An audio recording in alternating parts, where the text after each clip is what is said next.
Yeah, that should be great.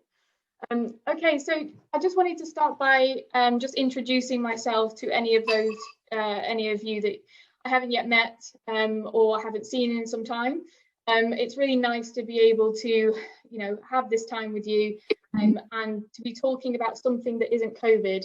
It's really refreshing for me to be having this communication with parents not about COVID.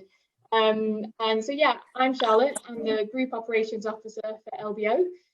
I've worked at LBO for, 8 years now. I've been in childcare for roughly 15 years. And pretty much my whole career, I've worked for Reggio-inspired settings, both in the north and in the south, predominantly in the south. And yeah, I started 8 years ago. For anyone who's got children in Horsham Tawneys, that's what at the beginning of my journey with LBO. I started as an educator, I worked my way up into leadership, management at Horsham, and then as we grew the nurseries, I moved into the senior team. Around 5 years ago, 5 or 6 years ago, I became the head of learning for a few years. Then early 2019, I became the group operations manager. It's better than officer, it's less fancy. Yeah, I became the group operations manager. So yeah, simply I work with all the teams and manage the day-to-day running of the company. And Hayley's the owner. She manages and is the head of our school. And I, in with her. But yeah, so I work very closely with the senior management team. I work very closely with the nursery managers, and I do visit the nurseries every week as well. And I get to spend time with the teams. Yeah, so that's a little bit more about me. If you're unsure of what my actual role is, and I'm very happy to talk to you more.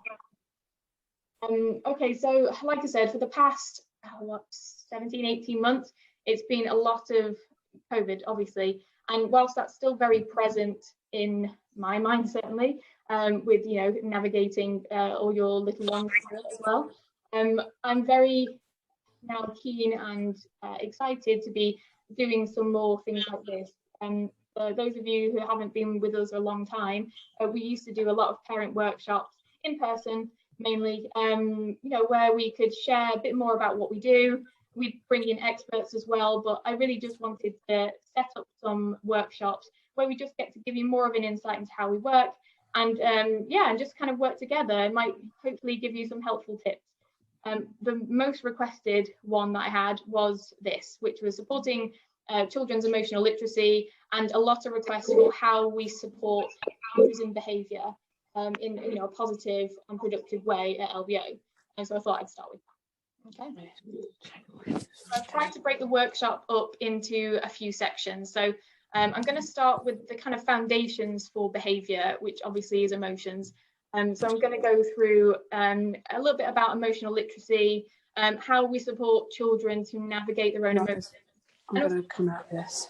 I'm going to listen to the recording. Oh, okay, cool. I'm really sorry, I can hear somebody. Would you mind just checking that you're on mute? Because I think it might cut me out. Thank you so much. Yeah, so I'm going to start with talking a bit about emotions, and then I'm going to move into boundaries. So I'm going to talk about how we set boundaries within the nurseries and what kind of strategies we use for that. And then I'm going to move into sticking to them. So what do we do when boundaries are pushed? Because obviously they're going to be. So I'm going to try and be as clear as possible as I can, less about theory, a little bit about theory in emotions, but I really wanted to give you exactly the types of things we would say and do for certain different situations. So I'm going to go through that. And I'm also going to share with you the resources that we use to help us with that. So lots of different types of books, physical resources that we use, and you'll see lots of other things as well. So hopefully that will help too. And then I'm going to round up by generally talking about how do we instill a respectful culture within the nurseries, and how do we reinforce positive behaviour in general. So outside of the times where it's lots of heightened emotions, how do we just instill this in our everyday practice? And hopefully there'll be some strategies you might find interesting. Okay, so jumping straight into emotional literacy, I'm sure many of you are very familiar with what this is, but just to summarize quickly, it's a combination of being very aware of yourself, understanding your emotions, understanding that, everything that not everything you're feeling, but certainly having a good understanding of how you're feeling, and also having the ability to listen to others, to empathize with others, to be able to see, other points of view, and generally be able to manage social awareness, and generally how to manage yourself. So, we know that we've got all these emotions, we understand what they're called, but how do we navigate those emotions? So it's having that broad view of yourself and what's going on inside, and be able to have enough strategies to manage both in yourself, but also around others. When we talk about emotional literacy, certainly within the teams, we want to try and be clear when, I'm working with the teams and I'm working with the trainers, to be able to say, okay, we understand that we want to support, children to develop their emotional literacy. We all understand that. But exactly within that, what are we trying to do really? What's that going to achieve? And to kind of talk you through it again, summarizing, we've got a small amount of time, but one, very simply, is we want them to know and recognize what they're feeling. We want them to recognize that there's a range of, a big range of emotions, and recognize what those emotions are. Because when you start to recognize, it means you're getting more in control. Because when you don't know and you don't know what you're feeling, obviously that just brings up more anxiety because you don't know what's happening. And then obviously when we know what we're feeling, it's then what we do with it. So we want to support children in how to manage the emotions that they're feeling, to be able to reassure themselves, to be able to self-regulate, and generally just to be able to, take control of their emotions, so their emotions don't take control of them. So how do we bring children back into control so they use that energy to take power over their feelings and direct that power into finding strategies to cope? Because we're not always in the, here the yellow and the orange feelings, or the green feelings. We're not always feeling peaceful and powerful and joyful. Children will also, of course, as we all know, be feeling sad and mad and scared. So we want to be able to support them to know how to take control of those emotions. Generally, obviously, we want to support children to develop empathy and to be very aware of not just how their actions affect others, but generally how others are feeling around them, because it does change the way we act, it changes the way we behave, and it will stop us from acting a certain way when our emotions are heightened. There's lots of ways that we support children. I could go on about empathy for quite a long time, because we have lots of things within the nurseries that really try and instill this kind of culture of empathy and this exchange of empathy. For example, farm school is one of them, and obviously forest schools looking after the wilderness and what have you, but generally developing this sense of empathy. And lastly, we want to support children to be able to handle relationships. Obviously our whole world is built on relationships, and we want to help children to both build relationships but also to sustain them, because again, not all relationships are going to be rosy with your friends, your family, your partners. So we want to be able to support children to understand how to navigate relationships, both when things are great, but also when things are tricky. And to do that, you have to have a good amount of emotional literacy in order to navigate that and find the strategies. So quite simply, understanding the feelings in children. There's quite a lot of writing on this slide because I wanted it to make sense when I send it out, but quite simply, I reiterate this with the team all of the time, that children feel the same complex feelings that we do. They feel exactly the same things that we do. It's just that throughout our lives, we've learnt what they are, and things are so much more heightened for children because they don't know what they are, but they don't just feel happy and sad. Obviously they'll be feeling exactly the same things that we do. So it's one, being kind of hyper aware of that and know that they're trying to also learn what they're feeling and learn how to cope with it all the time, all at once. So it's just kind of gathering understanding. Children begin learning the emotional skills right from birth. And they do that by being around those important people, the people that they have attachments to, obviously yourselves And us at the nursery, obviously your family and anybody that cares for your children, they'll be doing this right from birth. Obviously the primary language at birth is crying, and crying will indicate pretty much all of the emotions.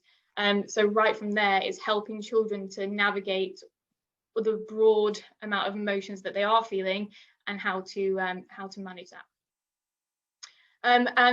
Yeah, we need to show children how to manage their feelings in positive and constructive ways, and that's what I'm going to break down obviously a little bit more when we talk about boundaries and yeah, how to navigate them in positive ways so we don't always see negative and positive behavior.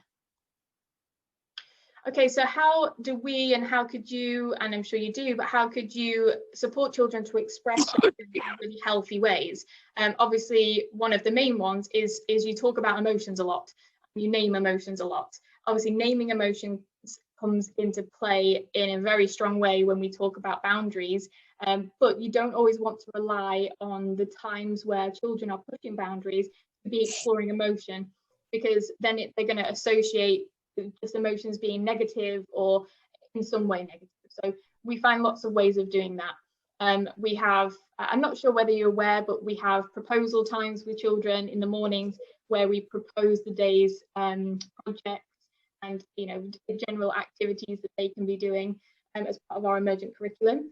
And we have reflection meetings before each meal time as well. And we do this with toddlers as well. We just use a lot more props with toddlers. And we always use those times to talk about how we're feeling. So in the morning, we'll use props and we'll talk about how we feel that day, because we don't always wake up feeling great and going off to what we want to do feeling great. And we want children to try and identify that too. So we talk about emotions each day, and then I would encourage you to spend, try and find ways of talking about emotions, but also your own emotions. It's okay to be, saying to children, oh, it's so frustrating that I forgot the spaghetti for the spag bowl tonight. It's that good to be able to have this constant stream of acknowledging how you're feeling and giving label. We call it name it to tame it.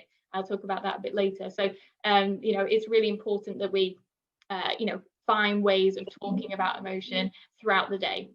And I also wanted to say that it's important to encourage children to articulate themselves generally, even if we know what they want.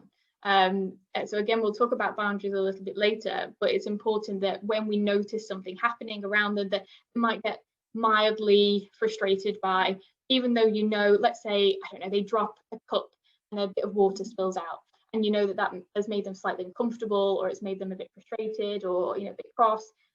Even though you've just seen the cup fall on the floor with a bit of water splashing out, it's important to be able to support children to articulate themselves. Obviously, this is a little bit more preschool.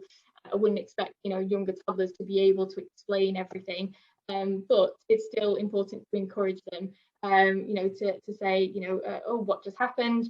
Are you feeling okay? And just generally have some time to for them to voice it, instead of just swooping in, picking it up, it's all fine, it's just another little opportunity for them to explain what just happened, how they're feeling. It's that kind of all-in approach, and just doing it throughout the day in little ways that really help children to build that emotional literacy. And I'm just going to touch upon self-regulation. I've included quite a lot of links at the end that you can use when I send this out, that goes over self-regulation in a lot more detail, but I'm just trying to summarize some key points for you here. Obviously, self-regulation is helping children to understand their emotions and finding ways of containing them and regulating them. One of the key strategies that we use, and I think, well, certainly I know the sector working at other nurseries, and I don't know if you can relate, but we're quite guilty of telling children that they're okay. And I always say to the team, let's say that they're crying about something, and we're so guilty of saying, you're okay, or you're okay, in an affectionate way. But, it's kind of a newsflash here, they're not okay. I think we can think that, I think we mix it up with actually us feeling like they're being unreasonable. So, they'll do something that they'll have a, cry about, and we'll say, oh, you're okay, it's just your cup's not over. So we'll just keep telling them that they're okay.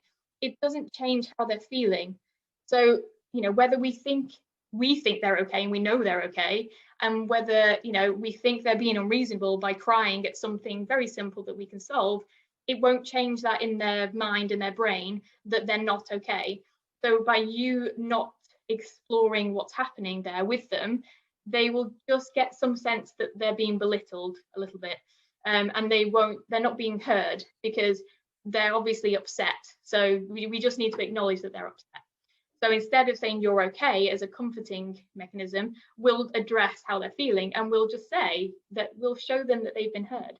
And we'll say, I understand that you're feeling sad, so why don't we go and get another cup of water, or why don't we go and change your t-shirt? I understand that's a bit sad, that's a bit frustrating. It doesn't take much more effort, but it usually helps diffuse the situation or helps children emotionally in that moment, because they're not also having to battle with being wet from the cup being spilt and you not understanding that you're sad.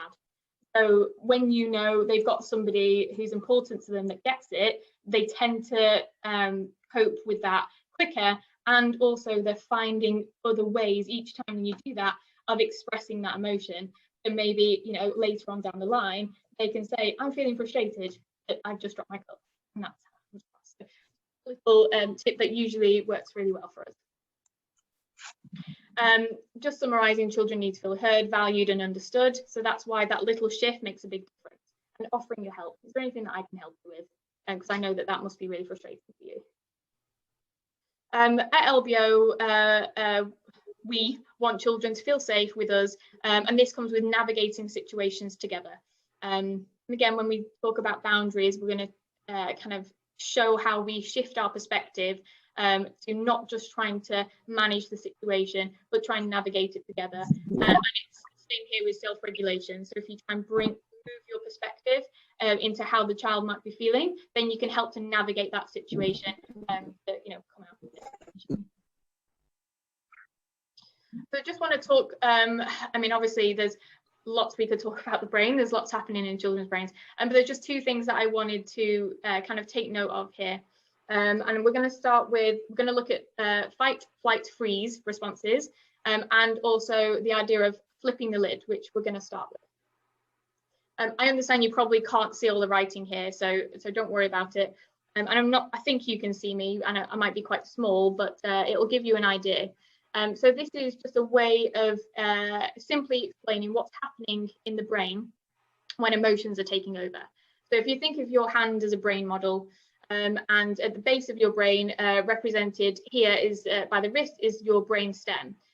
This is responsible for basic things, the things that keep you alive, like breathing. It keeps your heart pumping. So then your thumb, folded in, sits in the middle, just like the amygdala in the brain.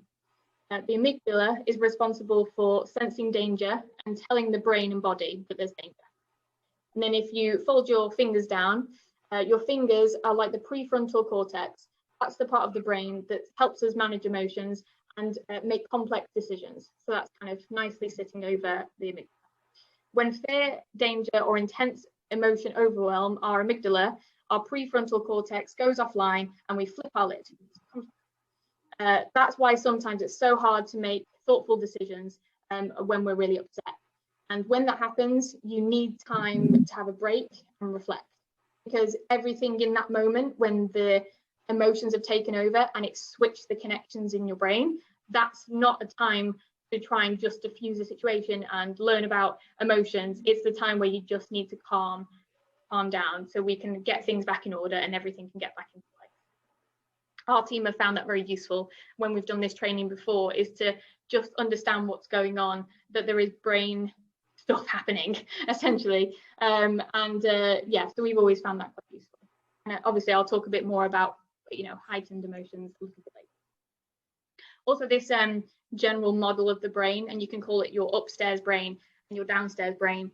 This is also quite useful for older children as well, particularly ones more school age, but we use it in our school and it's very useful for them to understand that there's not something wrong with them, that they're not being bad, something's happening that we need to try and navigate. So fight, flight, freeze, I'm sure you're quite aware of this. And actually, I'm not going to go through everything, but I find that this is quite useful for thinking, kind of tuning into the cues of when children are in that kind of flip the lid stage where the emotions have taken over. This is quite useful for looking at some cues, and it might not be that children favour one or the other, but some parents may think that they do. And you can look at them and think, actually, not all the time, but they do tend to respond in that situation by, they're in fight mode.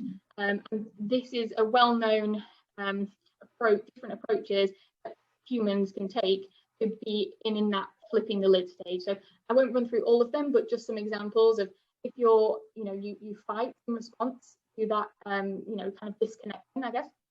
You might kick, scream, spit, push, and obviously biting. Children can go through that stage as a way of coping, of reacting to lid being flipped. The flight mode, you find that children won't want to look you in the eye. They kind of just want to get away from you. They're very restless. When you're trying to say talk to children or reason with them, and they just are fidgeting all over the place. This is kind of flight. They just take themselves out of this, and they don't want to, they don't want to be there, essentially. And some parents may relate to running away. I had a couple of parents kind of come to me about children running away, and this very well could be a response to their emotions being heightened, and they want to run away. The emotion doesn't always have to be kind of a sad emotion. It might be just overexcitement, and they really want to run. And then from that becomes adrenaline, and then it just adds more emotion, and then they start finding it really funny. So running away can be a flight response. And then for freeze, obviously what you'd kind of expect. I don't know if anybody have experienced babies holding their breath when they're really upset, but they can hold their breath, and children too. Just the not wanting to move. They really just don't want to interact with you. They don't want to move. They just want to shut down, and they don't want to have to deal with what's happening. And then I put the link actually because I thought I could find a great diagram to show fight, flight, freeze. But one of the first things I clicked on was this website, and I thought it was great. It had some very key examples, so I put them in there.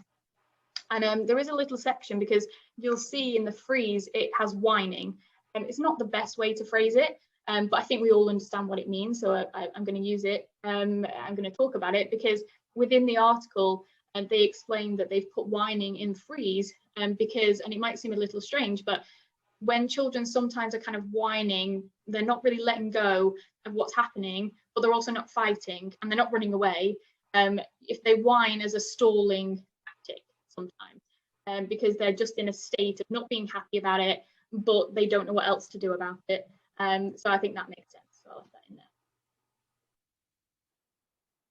there. Just to run through some of the resources that we use to support children generally, to learn about emotions, some prompts for discussion to talk about emotions. There's a fantastic book called The Colour Monster. Any parents, particularly in preschool in Southwater, may be familiar with this book because the children, it really captivated the children there. And we actually have the this colour monster chart on the left. I believe it's outside the door as well as inside the room, outside the front door, as a way of supporting children to recognise their emotions. It's a really fantastic book. I actually went to Southwater the other day and I went up to the atelier and I said hello to the artist Laura, and I said hello to all the children, and one of the children instantly said, "What colour are you feeling today?" And I thought, oh, that threw me a moment. I thought, what a great question. I said, I'm actually feeling really yellow today because I'm here to see all of you and I've not seen you this week. So I'm feeling really yellow at the moment. So I'm feeling very happy. So it's a great book. So I definitely recommend it. A couple of other books, I'm not going to go through them all. There's just some good books out there that really, if you just add them to kind of your rotation of books that you read at home, or you can kind of pull them together and make a little emotions basket. I'm going to show you a picture of one of those in just a second. They're very useful. Just a couple of books that you might want to start off with if you're unsure where to start. So these are emotion baskets. I apologise that I'm going quite fast. I know we don't have a lot of time, so I'll clarify anything at the end if you'd like me to. Emotions baskets. So we have these in each of the rooms. They're obviously pulled together some resources, and we have other ones as well. But I asked Kerry to send me some photographs of some emotion resources quickly, and she's sent me the emotion spoons, and they're really fantastic for all ages. You know, from toddlers right through to preschool, and we use the emotion stones during our reflection times and proposal meetings. The way of just, you know, they might say, oh, can I have, you know, the happy spoon? Can I have the silly spoon? And can I have the excited spoon? And it's just a good way of kind of bringing it a little bit more into context instead of it just being discussions. Also really great are puppets for kind of reenacting things. And you often find when children are role playing with puppets, there's some sort of emotion in there as well. So they're quite useful. And we have another ideas. We have emotion stones, and they just obviously have different facial expressions on them. And children have free access to emotion baskets, and they're quite, you know, useful to make up and have at home too. But they're also very useful when children are in a heightened state of emotion. We've got a basket that we can go to and spend some time, you know, looking at the different expressions and trying to pinpoint how we're feeling. So again, I can tell you where we got these things from if you're unsure and you'd like to. So before we jump into setting boundaries and sticking to them, I've had quite a few messages and emails about you know, your own kind of situations, what you're wanting to gain from this workshop. And one of the kind of running themes was, you know, I think I have a grasp on general gentle parenting, and you know, I am just a bit stuck for how to transition from understanding emotions to then being kind of having a gentle parenting approach to, you know, behavior essentially. So I just wanted to put the question out of, does gentle parenting or teaching for us mean we ignore unacceptable behavior? No, we don't ignore it, and we have strategies that will remain, our actions remain respectful. But we do have strategies where children also learn about their behavior and their actions, as well as their emotions that led them there. So generally, our approach to behavior and boundaries: respectful, we're very clear, and we're consistent. Very, very key that all our team are very consistent in the approach. Obviously, children are, you know, we are individuals, and we use, as I said, like a base way of working with children with boundaries and behavior. We have very key phrases that are very respectful, but also help children learn. But we, of course, work with individual children and their families in additional ways that we can support them too. So, you know, in terms of consistency, of course, there are things that we have to support particular children with particular ways because we're all different. There's no shaming, you know, there's no calling them out for being silly, for example. You know, we don't say you're being silly, we don't say you're meant to be a good girl, good boy. There's no shaming in our approach whatsoever. We view behavior and conflicts as critical teaching moments. So, you know, to work with children all day, every day, you know, you have to, you know, we're educators and we have to always view these moments as teachable and very critical, particularly in the early years, of how to navigate these situations.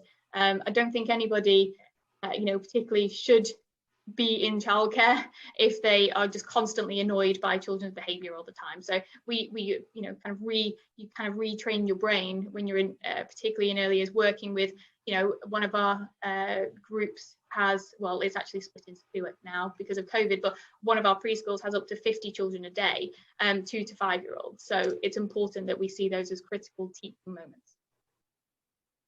A tuned in approach to understand and navigate together. And we talk about tuned in quite a lot at LBO. And we empower children with the understanding of their own emotions and the impact of their actions. And I can't actually see the last one because all the boxes are there. Hold on. Exploring empathy. So yeah, we find lots of ways of exploring empathy with children, as I explained. I just wanted to quickly touch on this very quickly because we get this this question quite a lot. Why do they behave at nursery but not at home? Obviously, that's a very strong way of wording it, but we do get that exact question quite a lot. So I just wanted to quickly touch on a few things. Obviously, children model behaviour of others around them because they're developing that social awareness. You know, when we're talking about the emotional literacy, that part of social awareness, that children obviously do have that and they build that. So it's the same with adults. You know, if you're, I don't know, say you're having a bit of a, you know, a little argument with your partner and you're on the way to a party or something, and then you obviously are having that and you're comfortable with that person and you express your emotions in the way you want to express them, and it might be a bit more heightened emotions. And then you go into the party and you're greeting everyone with smiles and you're fine and you kind of get over it. It's kind of the same concept as you know how to behave in certain situations. And so being around all the friends and peers, that's some of it. Obviously, there's consistency amongst the team. It doesn't mean you don't have consistency at home. It just means that there's more of us. You know, there's more people to support certain situations. And also, there's a lot of adults around them and we all act the same way. Obviously, we have people in training and what have you, but, you know, predominantly, we all just have a very consistent approach to how we work. So, you know, that adds to it. The resources, I believe, are a big part of it, which is why I wanted to share with you, and I will continue to share throughout this and send to you things that I find having these props and these real resources within the room that they really help children convey emotions. They're, I believe, having those that they can access all the time, that we use all the time, are key. And obviously, it's a bit more of a distraction at home. So just some of the nursery, sorry, these are just some of the key things, because again, we just get that question. Okay, moving into setting boundaries. What we do is what I'd advise for you, if you haven't done this already, is, and it might sound self-explanatory, but is identify the boundaries that you'd like to set. So what is it? And we refresh this quite a lot in the nurseries with children. And we, you know, revisit this a lot. It doesn't mean they change. It just means we have to kind of keep coming back to it. So we identify what boundaries you'd like to set. So obviously things like we have kind hands. We talk about that a lot in the nursery. Kind hands, so we don't hurt each other. No running away. We take turns. You know, we're friendly to one another. Whatever it is, it's just remembering what the boundaries are.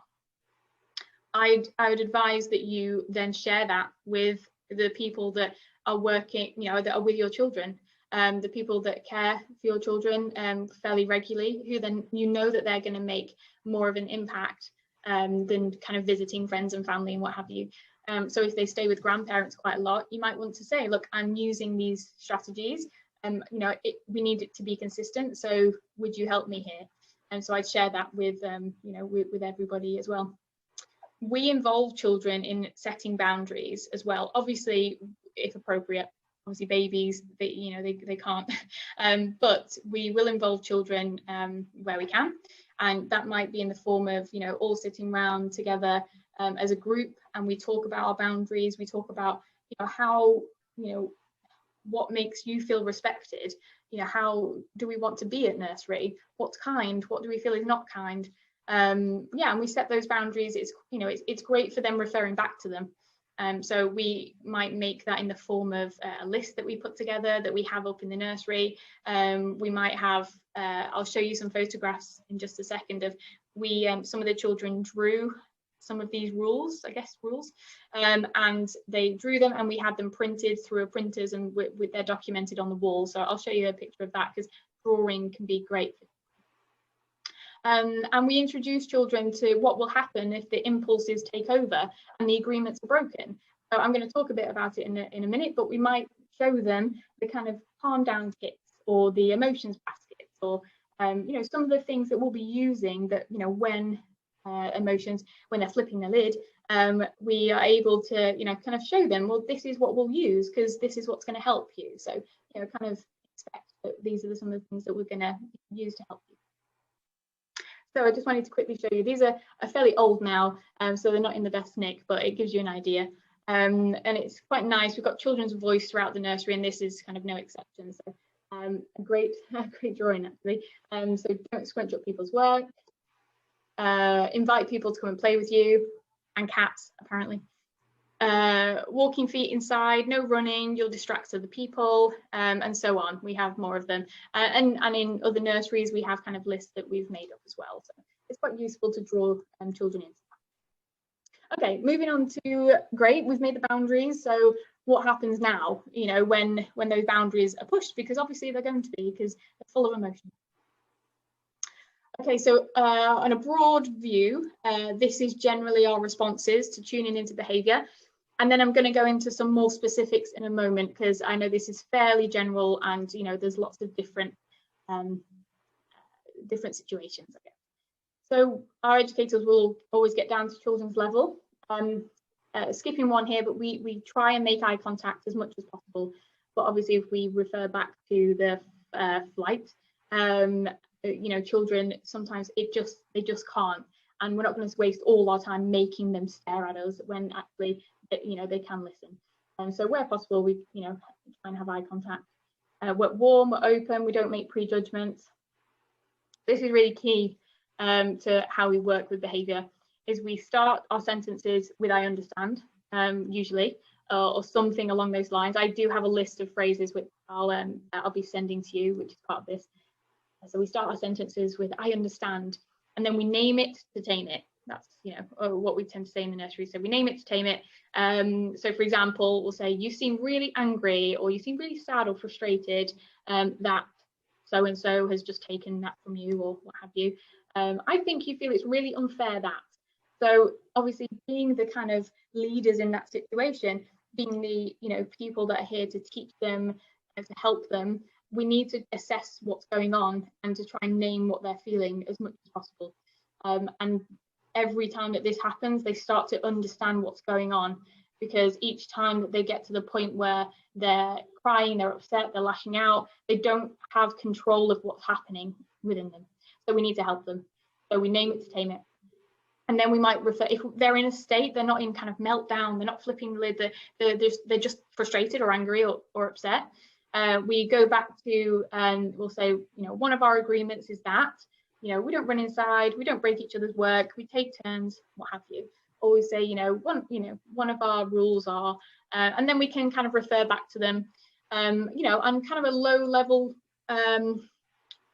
wave of behavior that works really well, is to be able to relate to what's going on, name it to tame it, and then refer back to the agreements. So that's kind of the first kind of level of behavior management that we tend to implement. We find lots of opportunities to give positive praise. You know, you shared your pens with, you shared with your friend, and you know, we try and find lots of ways of doing that. And I will actually go into praise more towards the end when we talk about general, you know, culture and how we support that. But find lots of opportunities to praise in general. Things like, "You came to the lunch table when I asked you to, thank you very much." It's just ways of kind of acknowledging, so that kind of reinforcement all the time. So on a broad view, this is how we approach behaviour. Okay, so, you know, like, oh, that's great, but what happens when it keeps happening? You know, they keep wanting to lash out, or they, you know, they're in a state where they actually can't listen to you acknowledge their emotions, and they can't get past that, and it keeps happening. So we're then now in a position where it's not working for them, we'll tell them that. We'll say, "This doesn't seem to be working for you. Let's come away, and we can come back when you feel less frustrated, cross, angry, you know, whatever the situation is that you can identify at the time." If you don't need to take them away, great. But usually if it gets to the point where they're just in a bit of a meltdown, and they might not be in fight mode, but they need to kind of, you know, for us, obviously we have lots of other children as well that are working in areas, and you know, so we have set areas that we can go help them. And you know, I'd encourage that you have a cozy space, and I understand you're not always at home when these things happen, so it can't always be this way, but for us, we have a space that they can go to, and we'll just say, "This doesn't seem to be working for you, let's come away, you know, when you feel less frustrated." So when children, you know, are in that flip their lid stage, we've taken them away or not, depending on the situation. And one thing that I know is a lot easier said than done, but you have to let go of the urge to calm children down, because it just prolongs it. And you know, when you're trying to manage the situation, discipline, for lack of a better word, in terms of what are you doing? You know, we don't do that. Just try and let go of trying to calm them down if you know it's gone past the point. You know, if you think about the kind of brain model, they need a break, they need to come away, they need to try and calm down, and you know, focus on you know, acknowledge what's happening, you know, say what's happening and narrate what you're doing, and just say what isn't safe and what isn't acceptable. You know, we can't throw the blocks, we need to come away, it's not safe. Acknowledge the feelings, again, narrate your actions. I'm picking you up now to take you to a safer place. And then once you're there, you know, we don't put children in any sort of isolation. We'll be with them, and we'll certainly always be very nearby, and we'll say, I'm here for you when you're ready. And we're with children, but I appreciate you might have something you know are doing in the room at the time, and you know, at least children know you're here, and then you're able to say, you know, would you like my help now? And in the area that we usually take children, we have lots of those resources that I spoke about, lots of sensory resources, and I'll show you some of the baskets that we have there as well. And then once children begin to calm, they settle, and they're back in control of their emotions. That's where then there's some, you know, real teachable moments happening there, where you're able to discuss and name emotions, name actions, and talk about those positive steps forward, and try and work out some, you know, alternatives. What were the triggers? You know, how can we avoid this in the future? And this is all the same with toddlers, as well as, you know, I talk a lot about speaking with children, and obviously we do that, you know, for all age children, but just simple words when it comes down to toddlers as well, because they're not going to be able to articulate in very long sentences how they're feeling. So it's just acknowledging, naming it, and you know, discussing what can't happen, and what we need to do moving forward. How can we avoid this moving forward? Okay, so when children are particularly in that fight mode, when they're throwing, they're hitting, they're kicking, obviously I'm saying this a lot, acknowledge the feelings, but also the unacceptable. I know you're angry, I know you feel like throwing things, I'm here to stop you. I can see you're angry and want to throw things. I'm going to pick you up and take you to a safe place so no one gets hurt. I understand you're cross, you didn't get that toy, but you can't hit. So then you take them away, and you go through the process again of that kind of flipping the lid process of what to do next. Resources, so I'll share some resources, and I would advise having resources on hand. Timelines are really great. So we have timelines in the nurseries where they're up in the room, and it's just a Velcro strip, and we have just laminated cards of photo representations of different parts of the day. So we'll just have like breakfast time, like transition times, breakfast time, lunchtime, proposal meetings, you know, at each transition time. And there's a little bag next to it, and any children that we feel that transitions are the trigger for them, we'll use that timeline to break it down for them. So whenever it's going to be a next transition, we'll take them to the timeline. We say, we really want to help you with knowing what's happening. So next we're going to have lunch. Would you like to help me? And it just helps them, so they don't suddenly start to see, you know, something different happening, and it kind of triggers that emotion. So timelines are great. We have emotions cards similar to the emotion stones, but we also have photographs of facial expressions, things like that. Sensory baskets, I put versus bribe. So, you know, if you've got on hand a sensory basket, which, you know, children can use, you know, to be able to move and manipulate, I'll show you a picture in a second. It's quite useful to have on hand, instead of thinking, what else can I do to give them something that's going to help this situation. You know, obviously bribes are a way of trying to calm. I'm sure they work sometimes, but you know, trying to get to a point where they use resources that then you can name that emotion and try and find a way of that not happening, you know, help. Cozy safe space to go to, as I said, books, emotions basket, sensory basket. So I'll show you some pictures. This is a sensory basket that we have in our toddler rooms. So we have some books that are quite great, certainly after, when they're at a place where we can now start to talk about how they were feeling. And these books are really useful. I'll put a link to them actually, because you can get them in a set. And they target things like biting and hitting and things like that. Emotions, again, puppets, emotion, bottles, anything sensory. So you've got different blankets and things that you can feel sensory, so children can use them to calm down. It's a bit like, I'm sure at least one of your children here will be like tags, and they'll like, you know, just kind of rubbing on the ears of their comforters and things like that. So you can get lovely blankets that have all the tags on them, I'm sure you're aware, so things like that. You might not be able to read this very well, but I found this on Pinterest, which I thought might be quite useful. It's to make a calm down kit. So it's a sensory basket essentially, but it has lots of ideas of ways that you can build a little calm down kit that you can have, you know, in your house, and that just has different things to support the different senses. So lots of ideas there. So some less effective ways of supporting emotions and managing behaviour. We've obviously been over "you're okay" versus acknowledging the feeling. Saying no thank you or no without context or explanation. You know, I'm sure you're very aware of this, but I think again, we can fall into the habit of going no thank you, oh no thank you, and actually they're not really learning anything. You know, they're not really, you know, we're not saying why we're saying no, we're not explaining, so you know, it's not that helpful. Spending our energy trying to find ways of calming children down. Obviously, we've been over this, but you know, again, I know it's easier said than done, but sometimes we're trying to calm down whilst also having our own feelings about it, whether it's, you know, annoyed, you know, if you're out somewhere, you know, or embarrassed if you're in the middle of a supermarket, but calm down. But you know, ultimately, it doesn't usually, on the whole, work that effectively, that we find anyway. And as I said, isolating doesn't, you know, children learn the most when they feel like they have their attachments. And just because they might be lashing out at you doesn't mean they don't feel attached to you and they don't feel safe with you. They're just having that moment. So to kind of isolate them away, it takes away that attachment, which usually only heightens what they're feeling, because now they're not only not in control of what's happening to them and their emotions, they've now been taken away the person that helps them. So usually isolating, we find, isn't that effective.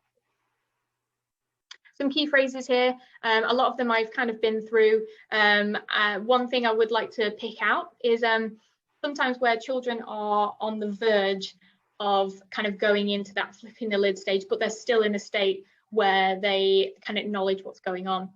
I tend to find this phrase always worked really well for me.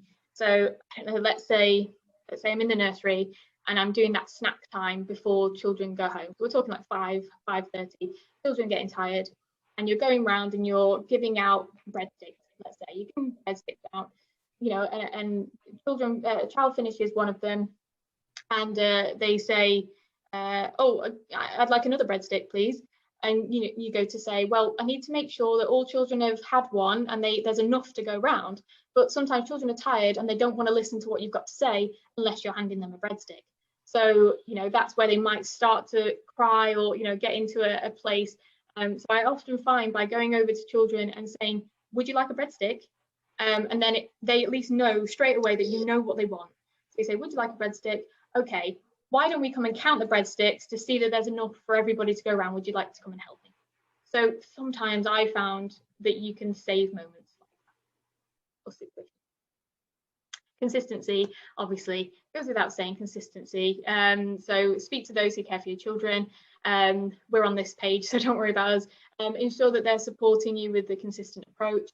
Be clear on your boundaries and actions when limits are crossed, and be strong, you know, and ask for help when needed. It's really important. Always ask for help. Obviously, always ask us for help. You know, we're not there in certain situations, but we can certainly help you. You know, if you come to us and say things that have happened that you might need some advice on. I know quite a lot of you do that already, but please don't feel that you can't do that.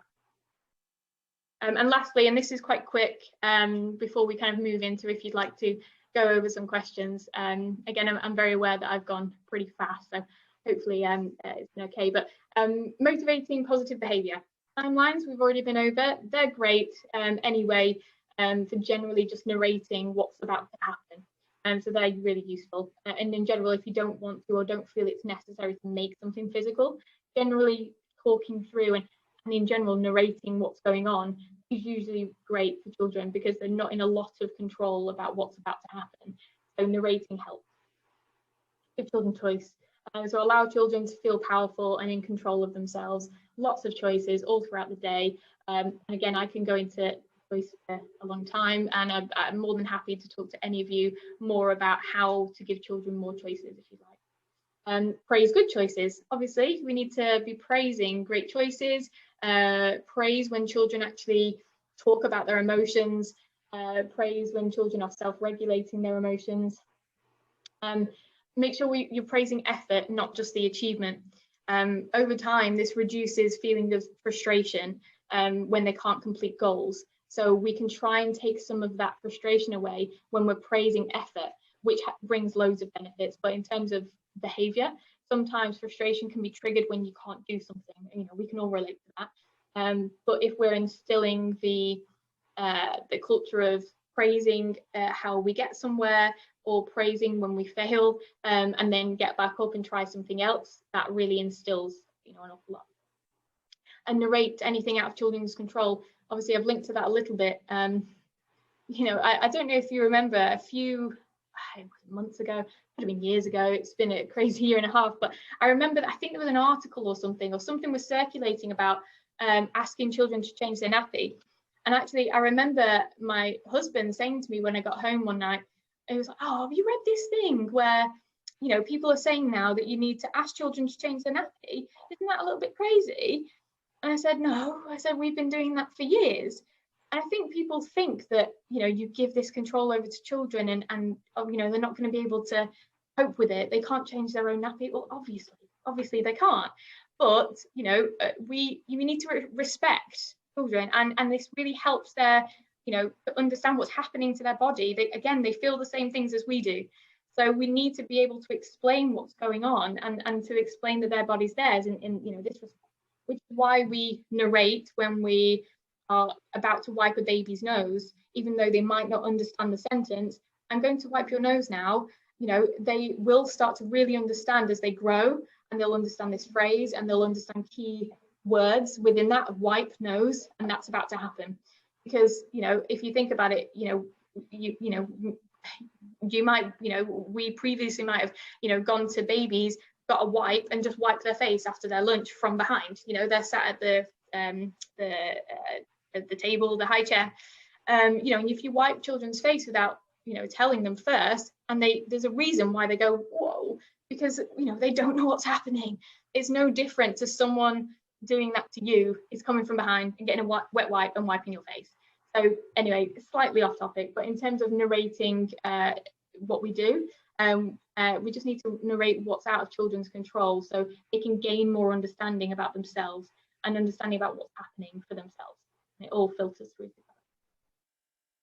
A few things just to summarize, so it brings into context what I was just saying, all the same things that I've already been over, so I'm not going to go into any more detail. Okay, to just summarize then, so working through the parts that we just went through, lots of key things, but emotional literacy, very simply, find ways of helping children to understand how they're feeling.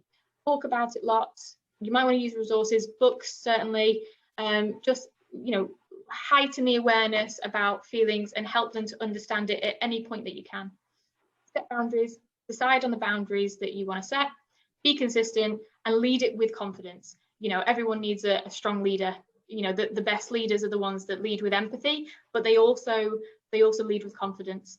And, you know, they know what's in the best interest, as long as, you know, you trust them, and, you know, just lead with confidence. So when limits are pushed, name it to tame it. Really do name those emotions that are happening.